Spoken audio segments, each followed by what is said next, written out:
For the past couple of days, I've been following a story about NBA superstar Dwight Howard, who has been alleged to have had a sexual encounter, non-consensual, with another man. And he is being sued for sexual assault allegations. And in the sports world, it is causing lots of discussion, lots of conversation, and something that I think needs to be addressed and could really share some things with us in the psychotherapy and psychological community to improve our mental health. So as a reminder, I'm Elliott Connie and I'm a licensed psychotherapist. And in the Therapist React series, we like to cover things going on in the news and in pop culture to improve our mental health. And that's exactly why we're gonna cover the story. So hit subscribe. I want you to support my channel. Before we do anything else, hit subscribe and hit the bell so you get notified every time we release a video. So now, what I want to talk to you about is being comfortable being yourself and being authentic, and I want to share a warning.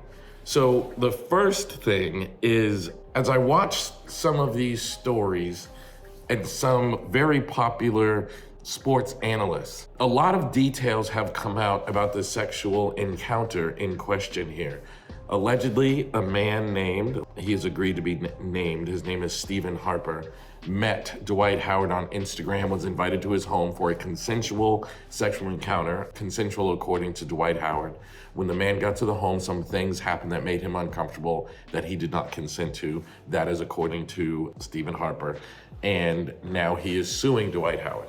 And a lot of very popular sports analysts, as the details of this encounter have come out, things like oral sex and exactly what made Stephen Harper uncomfortable, I've seen people making fun of Dwight Howard's sexuality, if in fact he may be gay. There was a recent video where he was asked if he was gay. Why the hell do you or anybody care who the hell I spend my time with? That's the problem with y'all people. Y'all worried about who people spend their time with. Whatever I'm doing in my bedroom, it's my damn business. So when Dwight Howard says things like that, a lot of analysts are accusing him of, because he won't answer it, of being a member of the LGBT community, being gay, and are making judgments about him. Some have mocked him. I'll show you one of the most popular sports analysts in the world, a guy named Stephen A. Smith. Listen to what he says. He began performing oral sex on Dwight Howard, and Howard said he felt uncomfortable and didn't want to participate. I can't do this no more. He said Howard tried to touch his thigh and stoked his privates through his underwear and stop. I can't. I just can't. See, what I find so wrong about that is there's a lot of stories of men's sexual encounters with women. Does Stephen A. Smith have the exact same response when it's a man rubbing a woman's thigh? It shouldn't be any different just because in this particular story, it's a man rubbing a man's thigh. And I want to show you one more clip of Dwight Howard responding to a question while being interviewed about his sexuality. So I just gotta ask for the people. Me personally, I don't give a right? But they say this is the safest time. Are you gay, bro? Is this what you want to talk about? No, I don't want to talk about that, bro. So then why are we talking about it? Because you went viral off of that, bro. I've been viral for a lot of things. And I want to talk about that too. And what I do in my personal life is nobody. Thank you. I just want you to answer that. I keep going. It's nobody business. Right. And if you inquire, why? So I want to say that I completely agree with Dwight Howard. Like, what he does in his personal life is nobody's business.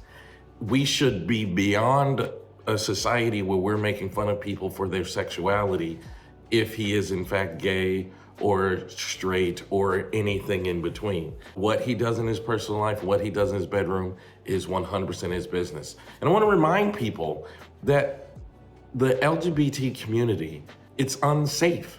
And what I mean by unsafe is they have a very, very high suicide rate because they watch stuff like this. If I'm a young child and I watch this, and let's say I'm 13 and I'm coming into my kind of hormonal sexual experiences, which by the way, around 13 is when it happens. A little bit younger for girls, by the way, but It's around 10 for girls, around boys for 13, where we start hitting puberty, we start experiencing sexual hormones, and we start feeling attraction to other people.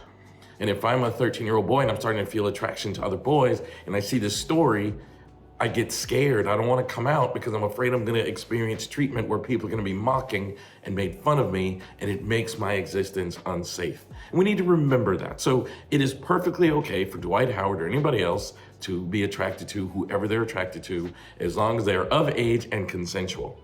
And that brings us to the second point. The allegations here are very serious.